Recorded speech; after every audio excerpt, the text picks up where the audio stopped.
Do you have open heart surgery as well? I did. They were able to go through my back, which I was grateful for, so I didn't have the big scar in the front. Mm-hmm. So I was up at Primary Children's, luckily, since I was still 17. It's a wonderful hospital. It was such a great experience. They do make you feel comfortable. They say the child first and always. And when you're there, you understand that. And now that you've gone in as a child, you are always their patient, correct? So they went in through the back. They corrected the aorta. They opened it up. Or what did they put a shunt in? Or what's the correction? Yes, they opened up my back. They went through my ribs. And what they did is just cut out the piece that was pinched. And they sewed the two cut pieces back together. And I go in annually for a checkup just to make sure that it's not pinched again.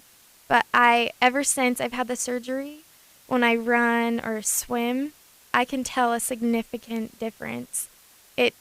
I told my mom, I was like, it feels so weird to run because I can run and I'm not tired. And it's so weird to me. I've never felt like this before, like a normal person running. Yeah, and most of us when we're running, we're frowning, we're exhausted. You're smiling because it feels so good for you to have the energy. Well, Sarah, I congratulate you not only on the title, but also on the decision to share your experience with others, because people will hear about it and they'll start to recognize it, start asking the doctors about it, trusting their gut instinct that something is wrong and following up on that. Now, Christina, you wanted to add something to what Sarah was sharing. Yeah, I was just going to say, as she talked about her mother and you talked about it, just following that parent's intuition. If you have a new baby and they're not seem to be struggling for breath when they're eating or look a little blue around the lips or fingertips, that's questions to bring to your pediatrician and definitely ask about. And we didn't know about my son. He was born with transposition of the great arteries. So the two main arteries in the heart were switched in the wrong position. So he was not getting oxygenated blood to his body except for through a little hole in his heart where the blood was mixing. And so it's one of those ones that are hard to see on the ultrasound. So they're looking at the APGAR. They're going, he's got this, he's got that. At what point was he identified with this? Right after he was born, he was this bluish purple color. They knew he wasn't getting oxygen, but they said, some babies just take a while to pink up and we'll take him to the nursery and put him on oxygen. They did a chest x-ray and noticed his heart was slightly enlarged, moved him to the neonatal ICU at our local community hospital and called for the transport team to either take him to Primaries or Utah Valley to get some additional screening and try and figure out what was going on. May I ask, was this your first child? This is our third child. We have two older daughters that were born healthy without any problems. I do have a nephew that also has a heart defect, and he is now 12. So I had seen my sister go through the experience with her son and having him have open heart surgery, and he suffered a lot of complications and spent a long time in the hospital back east. So seeing that, it didn't register to me even at that point in the hospital. It might be his heart. They said it was either his heart or his lungs, and got him up to Primaries. He was 7 hours old when they were doing an echocardiogram on him. And through that echocardiogram, we heard the whisperings, transposition.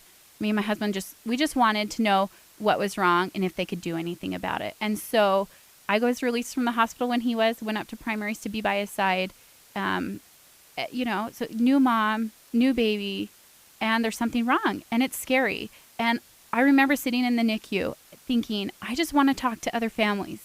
I want other families to say, I've done this and we can do this. And the doctor said this was something that they could operate on. They had a high rate of success as far as the surgical repair of his heart defect.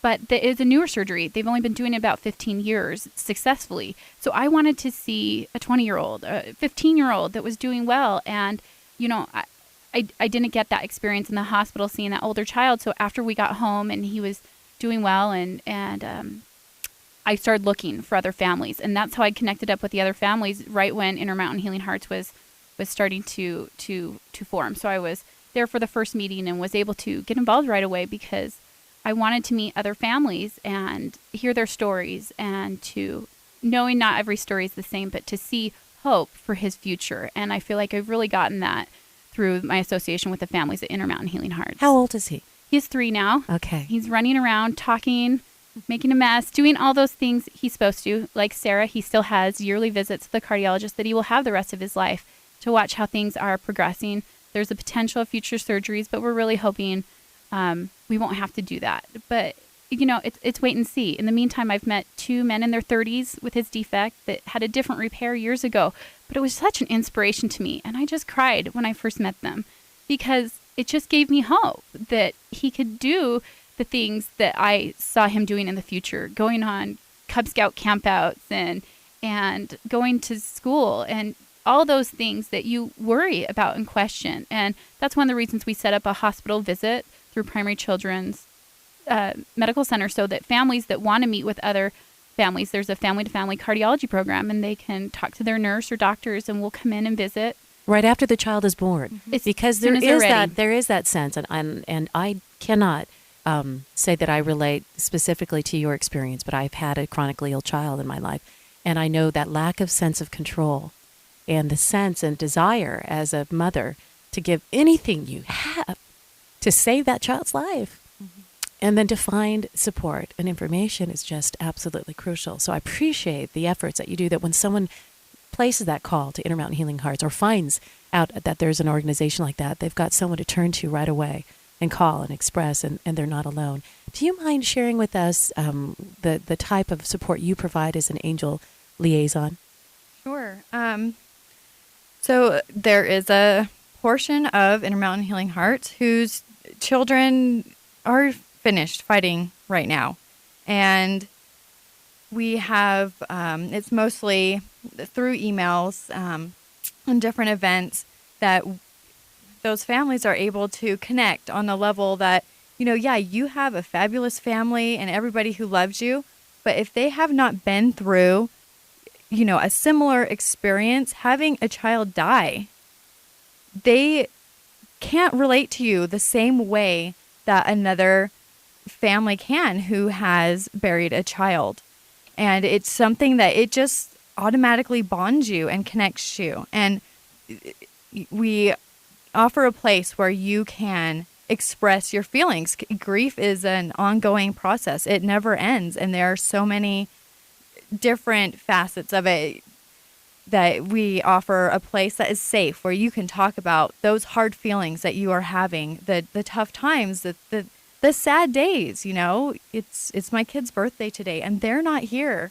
I can't hold them, but there are people that you can talk to that they know what you're feeling, and it really helps.